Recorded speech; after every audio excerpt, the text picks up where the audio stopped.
बिस्मिल्लाहिर्रहमानिर्रहीम अस्सलामुअलैकुम। इस वीक की रेसिपी में हम बीफ कढ़ाई बनाएंगे। ये बहुत ही लजीज रेसिपी है। इस रेसिपी को घर पर ज़रूर बनाएं और हमें कमेंट सेक्शन में बताएं कि आपको ये रेसिपी कैसी लगी। तो चलते हैं हमारी आज की रेसिपी की तरफ। बीफ कढ़ाई बनाने के लिए मैंने 1 किलो गोश्त लिया है। अब इसमें 2 अदद बारीक कटे हुए प्याज डाल देंगे। हस्बे ज़ायका नमक डालेंगे। आधा चम्मच हल्दी का डालेंगे।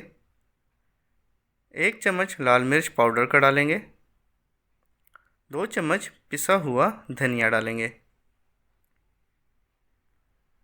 अब इसमें 3 गिलास पानी डाल देंगे।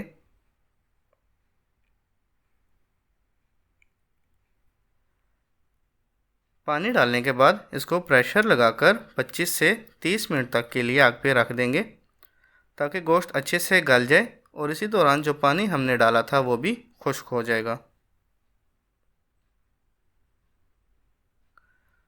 30 मिनट गुजरने के बाद अब इसको खोल लेंगे। गोश्त हमारा अच्छे से गल चुका है और पानी भी खुश्क हो चुका है। जो थोड़ा सा पानी बचा है वो कढ़ाई में ख़त्म हो जाएगा। अब चलते हैं हमारे नेक्स्ट स्टेप की तरफ।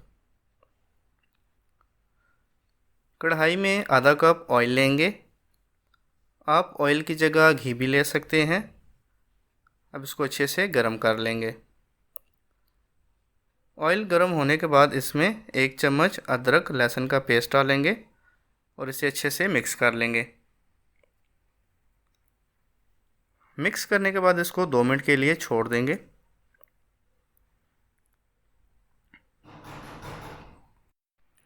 अब इसमें टमाटर डाल देंगे।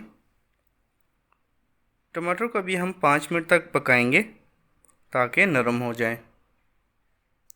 नरम होने के बाद टमाटर अच्छे से मैश हो जाते हैं। अब इसमें हम मज़ीद मसाले नहीं डालेंगे क्योंकि जितने भी मसाले थे वो हमने पहले डाल दिए थे। टमाटर को मैश करने के बाद इसमें काली मिर्च पाउडर डालेंगे। टमाटर को अच्छे से मैश कर लेंगे। टमाटर हमारे अच्छे से मैश हो चुके हैं। अभी इसमें आधा चम्मच काली मिर्च पाउडर का डालेंगे। काला मिर्च पाउडर डालने के बाद इसे मिक्स कर लेंगे।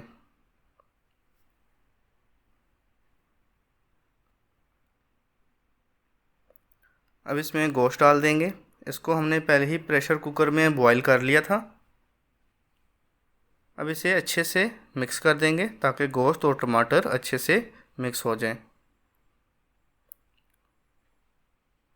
मिक्स करने के बाद इसको 5 मिनट तक ऐसे ही छोड़ देंगे ताकि जो गोश्त में पानी था वो खुश्क हो जाए।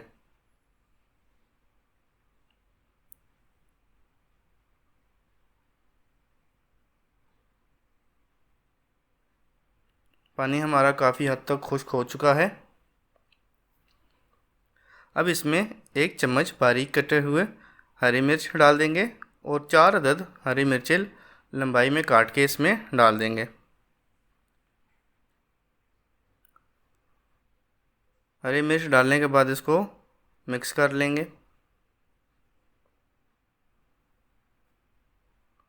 और मिक्स करने के बाद इसको 2 से 3 मिनट तक के लिए छोड़ देंगे।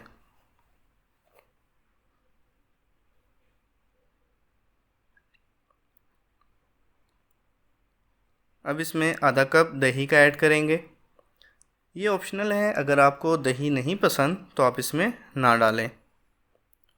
अक्सर होटलों में बीफ कढ़ाई बनाते वक्त दही डाला जाता है ताकि बीफ कढ़ाई का जो जायका है वो अच्छे से आ जाए।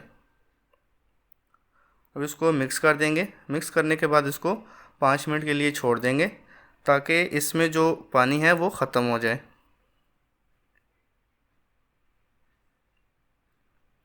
5 मिनट गुजरने के बाद इसमें बारीक कटे हुए अदरक डाल देंगे। अदरक डालने के बाद इसमें बारीक कटा हुआ धनिया डाल देंगे।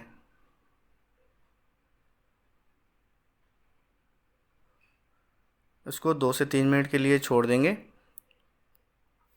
हमारी आज की रेसिपी बिल्कुल रेडी है। इसको सर्व कर लेंगे। अगर आपको हमारी वीडियो पसंद आई तो इसको अपने फ्रेंड्स और फैमिली मेम्बर्स के साथ ज़रूर शेयर करें और अगर आप हमारे चैनल पर नए हैं तो इसको ज़रूर सब्सक्राइब करें ताकि हमारी आने वाली हर वीडियो आप तक पहुंच सके। शुक्रिया।